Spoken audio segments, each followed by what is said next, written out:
Hello, this video is designed to review a little bit more about Lumen Learning. Now, this is the second part to the video. The first part kind of covered more of actually putting in the integration and using the study plans and the materials. This is going to talk about more of the extras or the additional materials that you can use. But just as a review, Lumen Learning is based upon open education resources, which makes it very cheap for students to purchase. Lumen does add in the study plan and interactive pieces that actually add the cost for students. The cost is about $25 for students. The process is that Lumen would give you a course package. You put that into D2L. They don't the students or the faculty don't have special logins related to logging into Lumen to be able to get to it. They just log right into D2L to be able to access the study plan, the quizzes, and other pre-built activities. Instructors can edit those existing activities. They can delete or hide those activities, or they can, of course, add in their own individual activities that they want to have. And then the Lumen Learning course package has study plans that are built in that allow you to track the student progress and help the student determine what areas they need to focus on.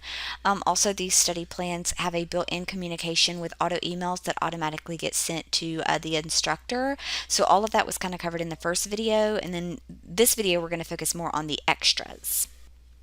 So with these extras, you have some additional resources, things like the PowerPoints and the test banks and those things like that that can be used whether or not you actually adopt the product.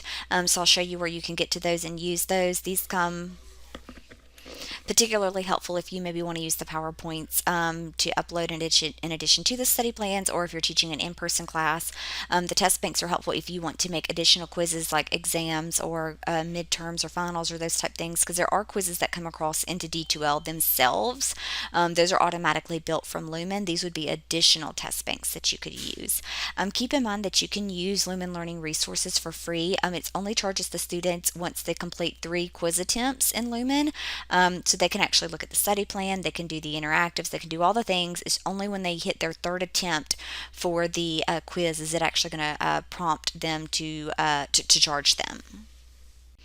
So one way to get to those additional resources, if you go to the Lumen Learning website and you go over here to course catalog, and then you find the course that you are interested in. If you come to that, and in addition to looking at this, you can do view course content and outcomes, and this will actually give you the book with the links in it, because remember, this is OER material. But if you look under here under faculty resources, this is where those additional things are. So the things like the PowerPoints, the assignments, the question banks, those type things. So these actually automatically will come over in the course package if you do get that from Lumen. But you can also click on the PowerPoints and you can download these for free, or you can click here to download a zip file that will actually have all of them. But so I'll just click on one of these and it will just download as a regular PDF, or I'm sorry, as a regular PowerPoint. You can open that up and then you would be able to have this in your courses. And so this is kind of what it will look like, and then it will have, different information in it, kind of as you go through with things in it. So those are free for you to use in class or to upload into your course if you want to use those additionally. So again, you could download those individual PowerPoints or just download the zip file with all of them in it. In addition, you can get to another big thing that you might use are additional assignments. So it just kind of lists them for different discussions, different assignments that you could use in addition to what is already there. And then you have the test bank that you can use. So if you want to get to it this way, you would go to question banks, and you would want to choose which download. Of course, you would want to choose Brightspace in this case. It's going to download. It'll say Moodle. It's D2L, so it's fine. So it's going to come over in a zip file like this. So I'm just going to throw this on the desktop for right now because I'm going to use it in just a second and upload it.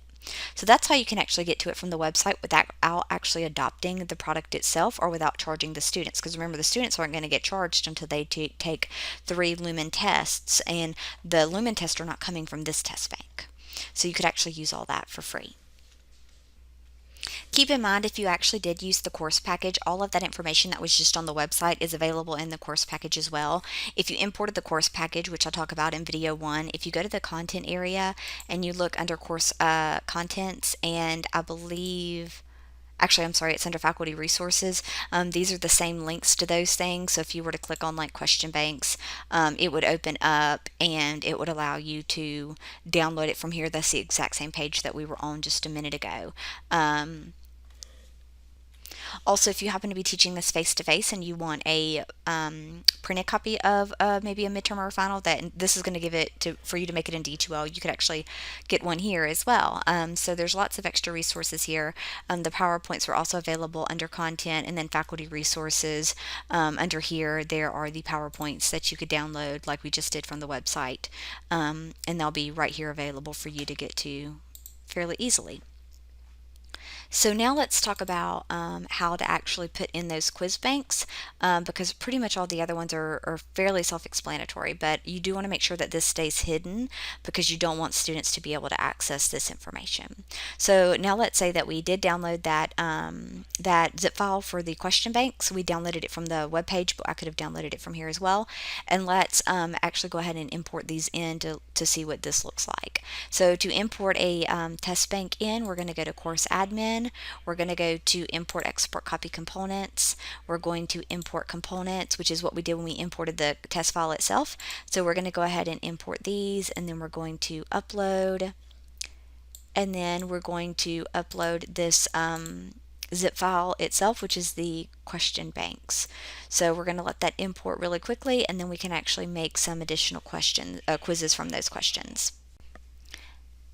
Okay, so our import has gone in, so now we're going to go ahead and make some D2L quizzes with that information. So once I've done my import, if I go to the quizzes area, you'll notice that it actually already built quizzes for us, and it did it by the chapters that were available in the test bank that we imported. So if I actually come and edit this, I'll be able to see that, it has different questions in it. And I can edit this if I want to and limit the number of questions that are here if I want to. I can just edit these questions and switch these up if I want to. Or it may be, I can actually just come here and delete these out or whatever if I want to. Or it might be that I don't want to use these quizzes at all. I don't want to use these pre-built quizzes. I want to use the questions, but I don't want to use the quizzes themselves. And in that case, it's no big deal. You can actually just come and select the quizzes that, if you want to delete them, you don't want to use those, you would just delete them and then they would go away. But what you can do is build your own quizzes. So it might be that, I want to build a quiz that's a midterm and it's going to cover several of these chapters. And so I want to build one test for that instead of having all these little bitty ones that it built for me. So in that case, you're welcome to do that by just going to new quiz. And I'll just name this midterm for right now, just to give you an example. I'm going to edit some questions. What I like to do is I like to add in a question pool to where I pull in a bunch of questions and say students will randomly get, 25 out of the 50 that I've selected, so that they're getting different questions, so that they're all not getting the exact same questions here. So I'm going to do a question pool, and I'll name it, let's just say Chapter 1 question pool. And I'm going to browse the question library. So from here over in the top corner, I'm going to choose the chapter or the topic, and this is what got imported in. This is what we just imported in a minute ago. So let's say that Chapter 1 is going to cover these two areas. So I'll click on this, and I can manually handpick the ones I want to do. If I can click this little button, it will actually let me see the question, so I can cherry pick, or I can just pick all of them if I want to. So I'm just going to pick a handful just for the purpose of this. And I'm going to import that in, and then I would just do it again, browse question library, and I'm going to maybe use this one, and just for the purpose of this, I'm going to cherry pick just a couple so we got it. Okay, so then there's 13 here, and I may say I want them to get 10 out of 13, randomly 10 from 13. So I can save that. And that may be all that you want to do. You just go in there and make one midterm and you pull in several chapters. Now you say, well, what if I want another question pool? What if I want some from Chapter 1, but I want some from Chapter 2 as well? You can add in multiple question pools per exam. So I can do this again and say Chapter 2 question pool. And maybe Chapter 2 covers these two. So I would check that one, same thing. Cherry pick or whatever, pick all, whichever one you want to do. Continue on. Maybe this one covers that. Pick some of those. Okay. And maybe it even covers this one. And I'll just pick some of those. Okay. And now out of the 16, I want them to get 10, randomly 10. So in this case, they've got two question pools. They're getting 10 from this one and 10 from this one. And it's adding up to 20. So I would just continue on with that if I want to. When I get done, come back. And now I've got my questions. And you see that they're question pools because it'll say like chapter 1, 10 from 13, and then 10 from 16. And so in this case, this is going to be an actual native D2L quiz. So you'd want to finish setting it up. The main things that you would want to do is under restrictions, you would want to put the date and time when it is open. Make sure it's visible to users. Make sure to put it in the calendar. Come down, make sure that you determine how much time they're going to have to take it. Put that in place, and then do make sure that it is associated to an assessment or a grade item. We want to make sure that it is going to have a grade item for it. But this is the same way that you do when you're just building any D2L quiz. This is the same process for that. So now what I've done is just built a quiz down here at the bottom, this midterm one. I could delete these if I wasn't going to use them. They're automatically hidden so that students don't see them anyways. And then I would have basically built my own D2L quiz from the test bank that I borrowed and used from Lumen. So just kind of know that these are two different things. I imported the question bank from Lumen, and I made my own exams. Those are different questions than, if you remember from our previous video in the content area. If you choose any of these, when you imported Lumen in, there was a quiz here. And see, that's the external learning tool. That's not going to the quiz area at all. That was already came in the course package. What we did is imported in the question bank, and we made our own quizzes from it. It made us some quizzes here, and then we were able to use our question bank to make our own question polls and question quizzes. So that is how you can use what I would consider these auxiliary materials related to Lumen, the PowerPoints, the question banks, those additional things, which you remember when you import it in to your D2L, they're going to be under faculty resources. That's where you download that question bank and import it in, or get to the PowerPoints or those things like that. So these are almost extras that you would use in addition to the regular course shell that comes in the course package that you import in.